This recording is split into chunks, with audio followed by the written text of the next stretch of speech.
Amigos de Fuera del Aire, sean ustedes bienvenidos a una entrevista más. El día de hoy tenemos a un invitado muy especial, de los primeros que yo conocí en el ámbito de los medios. Tenemos el día de hoy directamente desde Denver, Colorado. Aquí estamos cerquita, ¿verdad? Pero lo tenemos a él trabajando para El Comercio de Colorado. Un periódico muy importante en español aquí en el estado de Colorado. Tenemos a Abel Flores, un gran amigo. Amigo, ¿cómo estás? Buenos Bueno, días. muchísimas gracias, José, por la invitación. Gran amigo, siempre cuando tenemos la oportunidad, lo disfruto mucho de compartir en el estadio de la MLS, los partidos de los Rapids, y bueno, ahí nos conocimos y de verdad que muchas gracias por la invitación. Un honor estar aquí. Gracias a ti por haber aceptado esta invitación, amigo, más que nada. Y pues para empezar rápido, la entrevista me gustaría que le contaras a la gente cómo fue, vaya, más allá de tu perspectiva, ¿no? Más que nada o sea, tu lado de la historia de cómo me conociste, Tommy, o sea, cómo llegaste a dar conmigo ahí en el estadio de los Rapids cubriendo los partidos, vaya. Me gustaría Sí. que me contaras esa historia. Bueno, primeramente yo siempre digo que obviamente estamos en un país de lengua anglosajona, la gente habla inglés y generalmente cuando uno está como quien dice, en la sala de prensa, ¿no? De un estadio, gracias a Dios tengo la oportunidad de estar en el Coors Field y también en el Dick Sporting Goods Park con los Rapids, y generalmente tú estás con gente que habla inglés, entonces yo me acuerdo de una vez, bueno, cuando te vi, habla español, wow, mira, alguien habla español. Entonces siempre hay como que una alegría, por supuesto, de estar con alguien latinoamericano. Claro. Y creo que por ahí empezó todo, ¿no? Porque tenemos como una perspectiva de los deportes un poco diferente, porque estamos hablando de un tema cultural, ¿correcto? Y a mí siempre me encanta, sobre todo porque de alguna forma somos minoría. Entonces, si tienes, qué sé yo, 10 periodistas en una sala de prensa, que haya uno o dos que hablan español, para mí creo que es un lujazo. Y me acuerdo que así nos conocimos y empezamos a conversar, supe que eres de México y a mí, por supuesto, como soy un consumidor de deportes de hace muchos años atrás, el fútbol mexicano siempre está en el top de las grandes cadenas deportivas. Entonces, así que a pesar de no ser mexicano, desde bastante pequeño siempre uno ve fútbol mexicano en la selección mexicana, porque también creo que México es un país potencia desde el punto de vista de la comunicación social, sobre todo en el deporte. México nutre a Latinoamérica de información.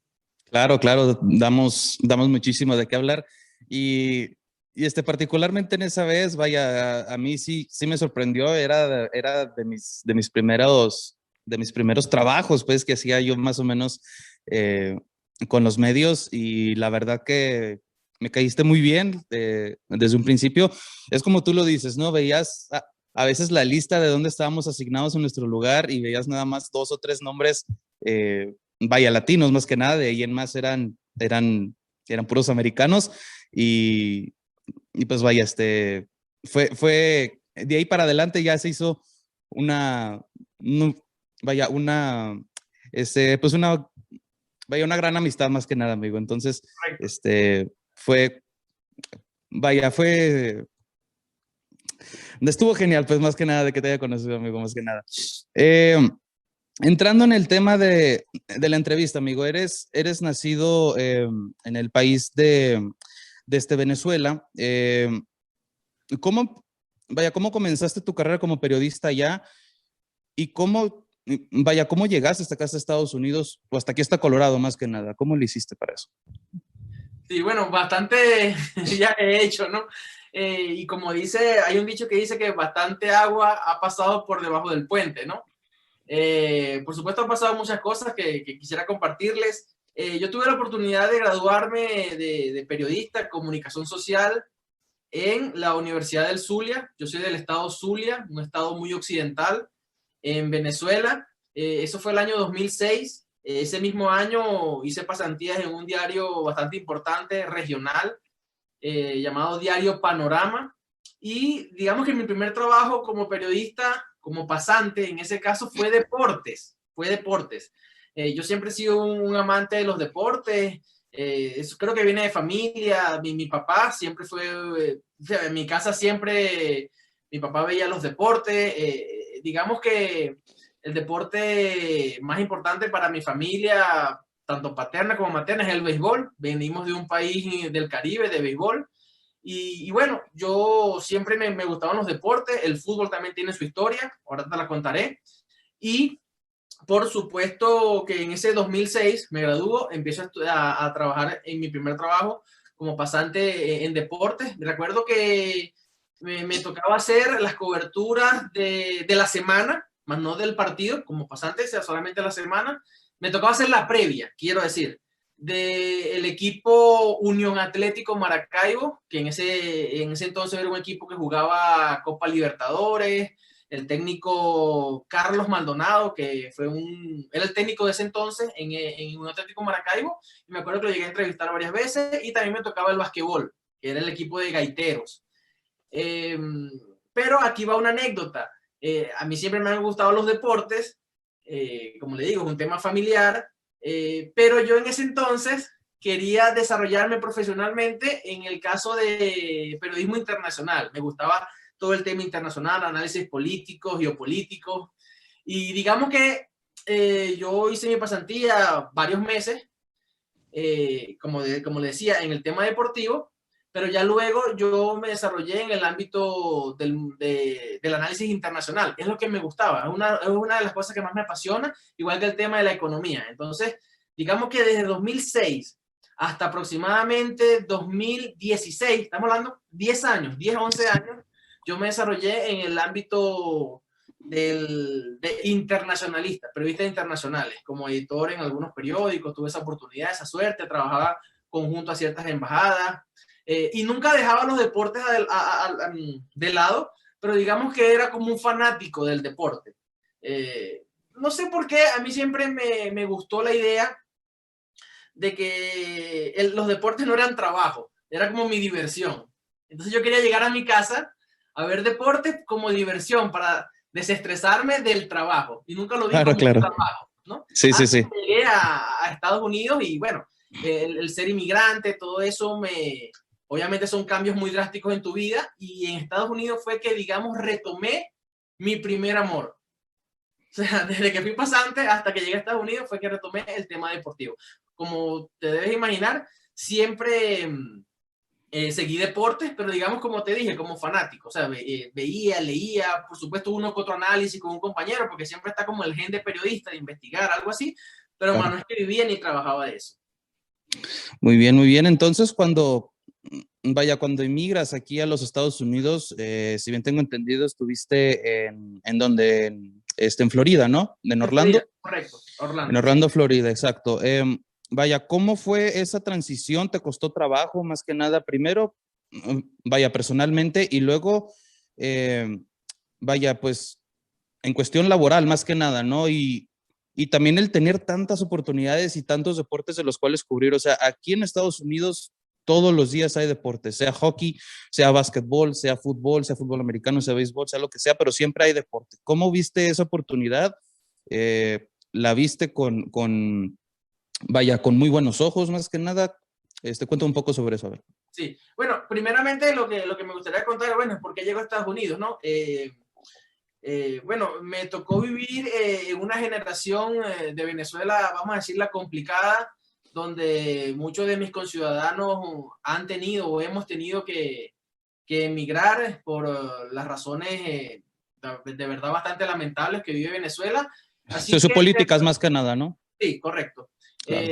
Entonces, nos hemos visto forzados, ¿no? Más que todo ha sido una decisión un poco obligada de mi generación, de miles, miles de venezolanos, que hoy estamos regados por el mundo, y a pesar de que eso obviamente es un tema lamentable que nos ha tocado vivir como sociedad, también esos cambios drásticos de alguna forma nos hacen crecer como sociedad, porque hoy en día yo te puedo decir que tengo amigos venezolanos mira, casi que en cualquier parte del mapa, donde tú pongas un dedo, hay venezolanos. Y eso nos ha hecho crecer como sociedad, porque nos ha hecho interactuar con gente de otras nacionalidades, incluso conocernos como latinoamericanos. porque en muchas cosas somos tan iguales y en otras cosas somos tan diferentes, a pesar de manejar el mismo idioma. Llego a Estados Unidos, bueno, buscando, por supuesto, un mejor futuro para mi familia, teniendo la oportunidad de que mi esposa tiene familiares acá. Llego a Florida, que digamos que prácticamente es la pista de aterrizaje de tantos latinoamericanos, ¿no? Casi todos llegan por Florida, al menos de Sudamérica, ¿no? De Sudamérica, claro que sí. De Centroamérica quizás es más el tema Texas, pero desde Sudamérica generalmente se llega por Florida. Estuve más o menos un poco más de un año, tuve la oportunidad, mi primer hijo nació en Orlando, en la ciudad de Mickey, siempre se lo digo. Y bueno, ya obviamente, ¿no? Fue un año de muchos cambios, ¿no? Adaptaciones, nuevos trabajos, pero la familia de mi esposa está residenciada en Denver, Colorado, bueno, parte de la familia, ¿no? Y por eso decidimos venir acá, ¿no? Porque ya digamos que cambia un poco la vida, cambian las prioridades. Cuando se tienen hijos, se necesita el tema familiar, sobre todo estando en un país donde prácticamente está solo. Y bueno, buscando más que todo la familia, que gracias a Dios tenemos familia aquí en Denver, Colorado. Y además del tema familiar, yo siempre vi una gran oportunidad en Colorado desde el punto de vista laboral, porque, exacto, aquí viene un punto importante. Cuando llego acá a Estados Unidos, uno dice, bueno, ¿qué voy a hacer? No, soy periodista internacional, de economía, pero a ver, ¿de qué puedo vivir? Y en ese entonces, uno empieza a ver de primera mano en vivo los deportes que uno veía por televisión. Entonces empiezas a ver béisbol de Grandes Ligas, empiezas a ver la MLS, sabes que en 6 años aproximadamente va a haber un mundial en este país. Entonces tú dices, oye, mira, Bendito sea eso, ¿eh? Sí, sé de deportes, siempre he seguido equipos de Grandes Ligas por la cantidad de venezolanos que hay. Me encanta la MLS porque creo que es una liga en potencia. El basquetbol, pues ni se diga. Entonces yo dije, no, mira, sé de deporte, yo creo que esto es lo mío. Aquí tengo que empezar a retomar mi primer amor. Y esa también fue una de las grandes virtudes que vi en Colorado, que es específicamente Denver, es una de las pocas ciudades, no crean que hay muchas. Por supuesto, Nueva York, Los Ángeles, es así, pero no hay muchas ciudades en Estados Unidos que tengan representación en todos los deportes profesionales. Y todos los deportes mayores, ¿verdad? Sí, todos los deportes mayores, sobre todo de claro. común, ¿no? Y yo dije, no, aquí este es el lugar, esto es lo que tengo que hacer. Gracias a Dios llegué y bueno, he tenido la oportunidad, me ha tocado empezar de bastante abajo, pero eso es bueno, porque así conoces todo, ¿no? Vas construyendo los fundamentos de todo y creo que esa es la razón por la que llegué a Colorado. Claro, claro, y pues más que nada retomas las bases, ¿no? O sea, de cómo empezaste, de qué fue lo que te impulsó más que nada, ¿no? A comenzar en esta carrera. Hablando de esas bases, amigo, me gustaría que me contaras sobre a lo mejor uno o dos de tus modelos a seguir o de los cuales te impulsaron a estudiar a incursionar en este medio más que nada. Claro. Bueno, me debe estar preguntando con respecto a algunos ejemplos como periodista. Bueno, a mí me encanta mucho, hay dos periodistas que me gustan mucho, pero ¿sabes qué? Antes de tocar este tema, a mí me gustaría hablar un poco de la escuela, del periodismo que me gusta. Yo tuve la oportunidad en mi adolescencia, que digamos que, ¿sabes? Que cada vida va viviendo las circunstancias o contextos donde nace, donde se desenvuelve. A mí me tocó cuando tenía, como adolescente, estamos hablando de los años 2000, fue todo ese boom que llegó en Venezuela de televisión por cable. Entonces pasamos de tener 2 canales, mira, no sé, a tener 100 canales. Y esos 100 canales quizás 5 eran deportes. Entonces, exactamente, pasamos de ver prácticamente lo que era obligado, que te pasaba la televisión nacional, pasamos a ver televisión internacional. Y yo... digamos que me enamoré del periodismo argentino. Sí. A mí me encanta Fox. Muy cierto, Fox Sports, claro. ¿no? Y si te das cuenta, hay 2 ciudades importantes en Latinoamérica en la transmisión del periodismo. Está Ciudad de México, por eso te dije que México distribuye información por toda Latinoamérica, y la otra es Buenos Aires. Buenos Aires, Argentina. Entonces prácticamente todos los programas que te llegan por las televisoras internacionales de deporte vienen o de Argentina o de México. Pero específicamente a mí me apasiona el fútbol digamos que aquí también es un tema interesante, porque yo vengo de un país tradicionalmente de béisbol, pero yo te puedo decir que desde mi generación eso cambió. El deporte más practicado hoy en día en Venezuela es el fútbol. El deporte más amado en Venezuela es el fútbol. Aunque el Vaya béisbol cambio, ¿eh? sigue siendo el hegemónico, por supuesto. O sea, los Claro, peloteros claro. venezolanos siguen siendo los que tienen más trayectoria, más relevancia, pero a nivel de lo que llamamos popularmente el fútbol es el deporte del venezolano hoy en día. O sea, que digamos que nos hicimos como más sudamericanos, porque recuerda que Venezuela está como muy al norte del sur. Claro, claro, pero antes era un poco tema, o sea, o sea, ni siquiera se lo preguntabas a un venezolano, ¿no? Quizás a lo mejor era el béisbol primero y luego el básquetbol y luego a lo mejor ya seguía el fútbol, pero pues ahora dices que ya todo ha cambiado, no más que nada, y eso creo se debe a esa globalización, ¿no? A que después del año 2000, como dices tú, se abre más el panorama, se permite ver a lo mejor mucho más deportes y muchos más periodistas, ¿no? No Claro. sé qué opinas tú No, no, correcto, de eso. exactamente. Ujú. Cuando dejamos de ver en casa la transmisión obligatoria, la transmisión nacional, que es el partido de béisbol, y se veían los mundiales, por supuesto, en el caso del fútbol, pero cuando se te permite a la mayoría de la población tener acceso a la televisión por cable y empiezas a ver algo que se llama la Champions League, y empiezas a ver que la Eurocopa, y entonces empiezas a ver la Copa Libertadores, sobre todo. Entonces, por eso empiezas mucho a tomar ejemplos de periodistas, de transmisiones. Y esa es la pregunta que te quiero responder, que me la hiciste hace rato. Existen dos periodistas que a mí me gustan mucho. Uno vive aquí en Estados Unidos, se llama Eduardo Vizcayar. A mí me parece que Eduardo Vizcayar es un intelectual del deporte, me encanta. Fíjate que él no es narrador, él es comentarista. Y a mí me parece que el comentarista, al menos es la forma que yo lo percibo, a mí me encanta. Yo realmente cuando pongo volumen en un partido lo pongo es por el comentarista, no por el narrador. Porque al final el narrador te está diciendo lo que estás viendo. Ok. Y, ¿sabes? No sé, yo tengo como que mis diferencias con los narradores. Pero los comentaristas me matan. O sea, los comentaristas creo que es la esencia porque es el que te da la interpretación de lo que está ocurriendo, es el que te da un análisis. Y me parece que Eduardo Vizcayar es fascinante. Y el otro periodista que me encanta es un argentino, bueno, que me parece que Eduardo Vizcayar también es argentino, me parece, aunque tiene mucho tiempo viviendo en Estados Unidos.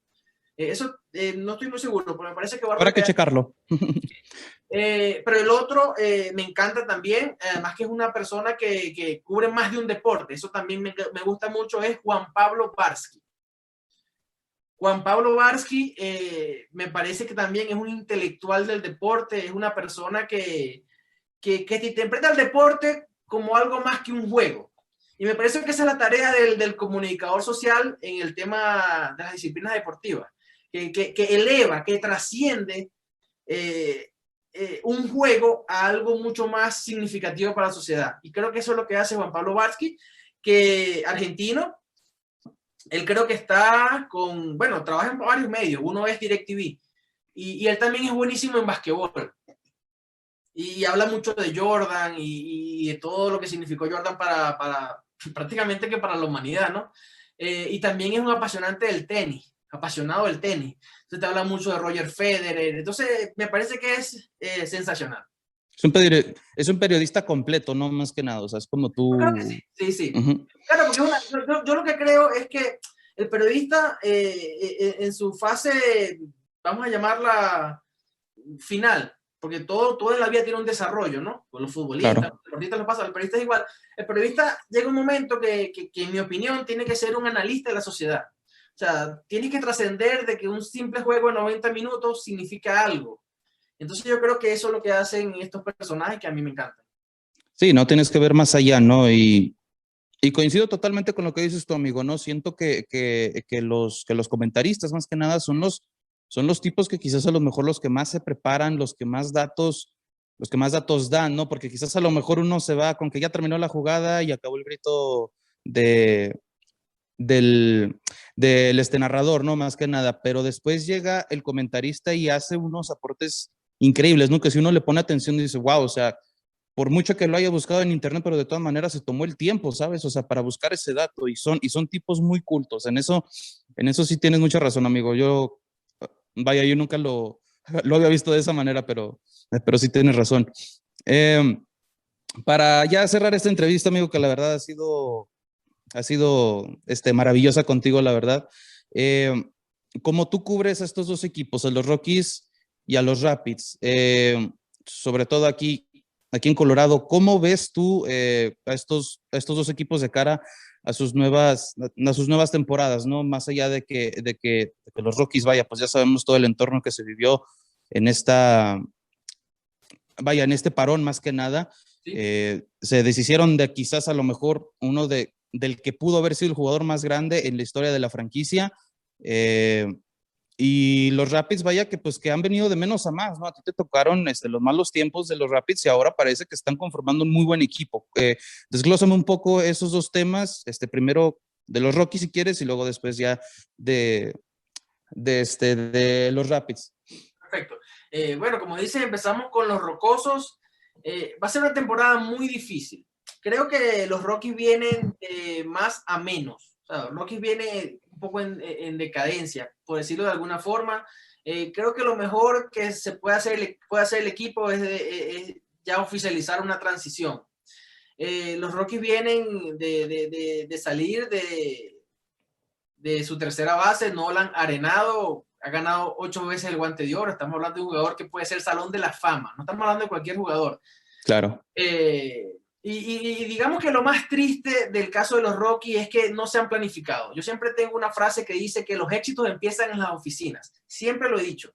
Tú cuando analizas los éxitos deportivos de cualquier equipo, te puedes dar cuenta de que la gerencia tuvo muchísimo o casi todo que ver en ese aspecto.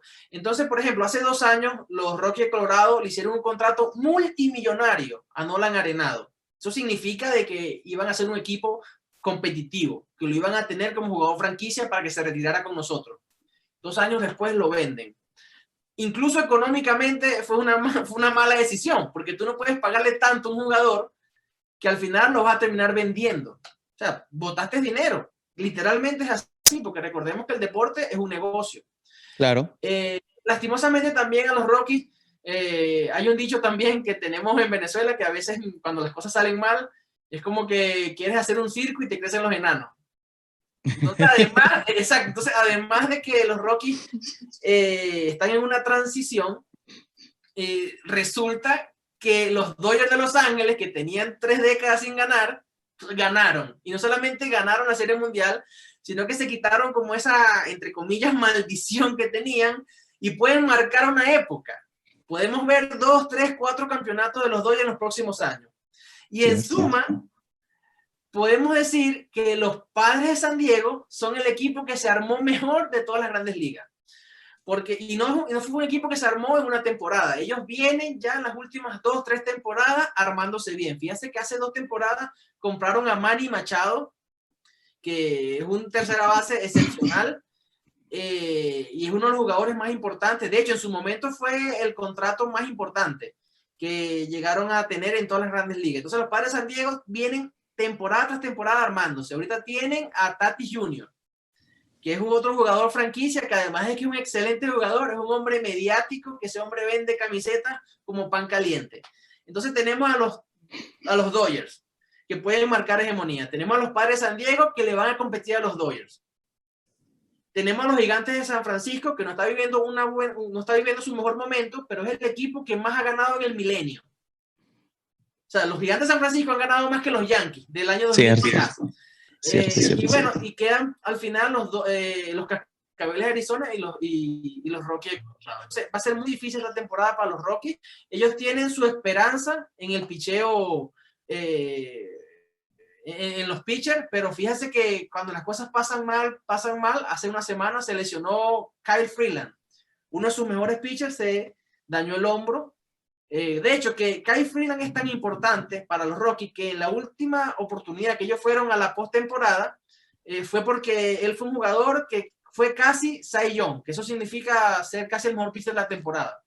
Claro, que creo que quedó cuarto, ¿no?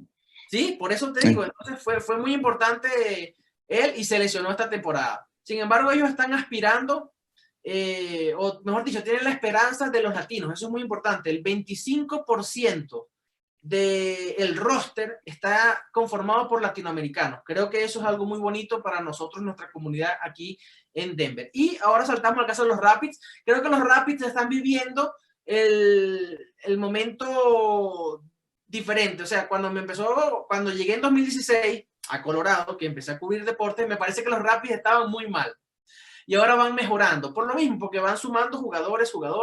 Y yo digamos que he podido ver como cronista la evolución del equipo. Empezaron con Keegan Rosenberry, que fue un jugador que jugó con la selección estadounidense. Estuvo por ahí Acosta, Kellen Acosta. Sí. Imagínate, tenemos a veces el viste de 10 en la selección estadounidense. Estamos hablando que podemos tener potencialmente al 10 de Estados Unidos jugando en Colorado.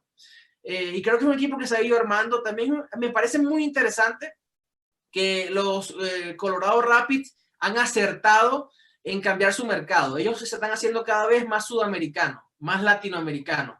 Tenemos jugadores, hay 4 jugadores importantísimos latinoamericanos. Por Uruguay, Nicolás Mezquida, que a mí me encanta un jugador. Yo siempre he dicho, me ha tocado verlo y creo que posiblemente puede ser el mejor 12, el jugador número 12, el mejor número 12 de toda la MLS, a mi criterio. Lastimosamente en la última temporada no tuvo tantos minutos. Tenemos a Diego Rubio, chileno, selección nacional de Chile. Me parece que es un jugador con mucha experiencia, mucha veteranía. Se tiene un jugador jovencito argentino. Brian Galván. Ajá, Albán. Me parece que, y además que me parece que es algo, a mí me enamora todo ese tema de la historia porque es un zurdo de Rosario. Entonces, ¿cuántos zurdos de Rosario no ha habido grandes? Entonces, cuando lo ves regatear como pisa la pelota, a mí eso me enamora. Claro. Y tenemos ahorita al colombiano, oye, ayúdame con el nombre. Colombiano Michael Barrios, que viene del FC Dallas. Sí, y creo que es un jugadorazo también, la verdad. Sí, está jugando creo que su 5ª, su 6ª temporada en la MLS, esa que viene con experiencia, joven. Me parece que los Rapids van a luchar más que la temporada pasada, me parece. En efecto, sí. Y más que nada de que dejaron la vara tan alta, ¿no? La temporada pasada llegaron a los playoffs, sí perdieron contra el Minnesota United, si mal no recuerdo, 3-0. Correcto. Pienso yo que en ese partido puntualmente fueron mejor que el rival, les faltó contundencia, pienso yo. De haber metido 1 o 2 en ese partido, la historia hubiera completamente cambiado y quizás a lo mejor hubieran llegado mucho más lejos, ¿no? Pero vaya, les tocó un muy mal partido. Entonces, para cerrar simplemente esto, los Rockies no se ve tan prometedor este futuro. Para los Rapids se ve mucho mejor. Hay que conseguir en eso. Los Rapids sí, como lo dices tú, tienen una columna vertebral mucho más fuerte. Comenzando desde la portería, ¿no? Que tienes a dos posibles, a dos porteros que sin problema los dos pueden ser titulares en cualquier otro equipo. Y de ahí en más, la defensa con Abubakar, con Ford o con Aston Trusty, va a ser un equipazo este año. Pienso yo que van a llegar muy lejos y posiblemente veo primeros lugares para ellos. Y para los Rockies, pues sería un éxito no terminar la temporada con 90 o más partidos perdidos, pienso yo. Correcto, acertamos. Y me gustaría simplemente dar un comentario que es muy importante. En este momento, quizás el equipo más importante de Colorado son los Denver Nuggets. Exacto, sí. Se nos olvida de ellos, pero ya van hacia el final de la temporada, ¿no? O sea, tienes mucha razón ahí en eso. Sí tienen, han agregado a muchos muy buenos jugadores y van a ser otro equipo muy competitivo en esta temporada. Correcto.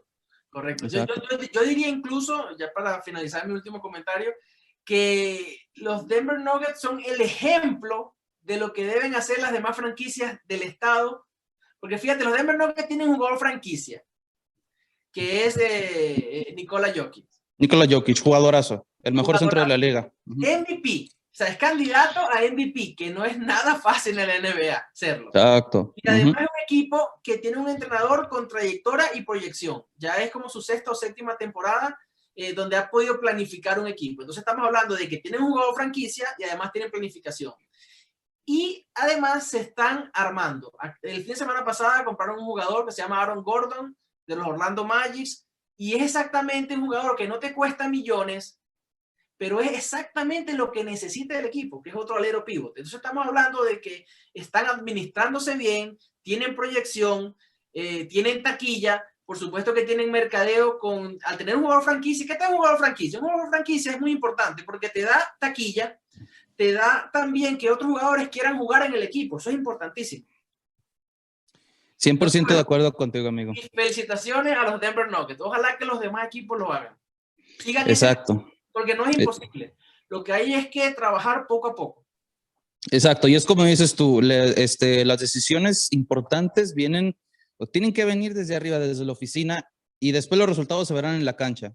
Así de sencillo, pienso yo. Así es. Al igual que como piensas tu amigo.